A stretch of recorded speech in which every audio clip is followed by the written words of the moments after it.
Gunung Kawi terletak di Kabupaten Malang, Jawa Timur, tepatnya di Kecamatan Wonosari. Gunung Kawi terkenal dengan pesarean atau pemakaman yang dikeramatkan. Di pesarean itu terdapat makam Kanjeng Kiai Zakaria II, wafat pada tanggal 22 Januari 1871, dan Raden Mas Iman Sujono, wafat pada tanggal 8 Februari 1876. Mereka adalah tokoh bangsawan yang ikut menentang penjajah di bawah kepemimpinan Pangeran Diponegoro. Mereka lari ke daerah Jawa bagian timur setelah kalah perang. Selama hidup, kedua tokoh ini banyak membantu menyebarkan Islam. Hingga sampai wafat, harismanya tidak pudar.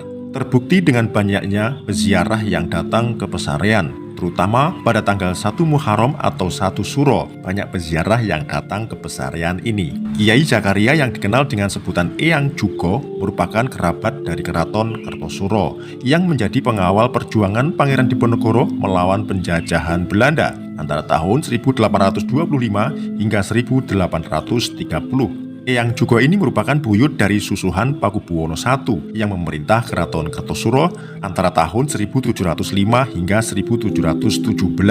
Adapun Raden Mas Iman Sujono merupakan buyut dari Sultan Hamengkubuwono I, memerintah Keraton Yogyakarta pada tahun 1755 hingga 1892. Nilai sejarah yang melekat pada Gunung Kawi membuat kawasan tersebut menjadi tempat ziarah atau wisata religi. Masyarakat dari berbagai etnis berkunjung ke tempat tersebut untuk ziarah. Etnis Madura, Jawa, serta Tionghoa kerap ke lokasi itu.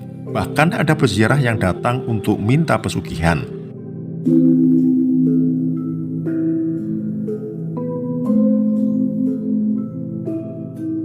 Legenda Gunung Kawi banyak dikunjungi peziarah. Awalnya, makam Eyang Jugo di Gunung Kawi tidak dikenal sebagai tempat pesugihan hingga datang sosok pria dari daratan Cina bernama Tamyang. Dikisahkan, Eyang Jugo melakukan perjalanan ke daratan Cina.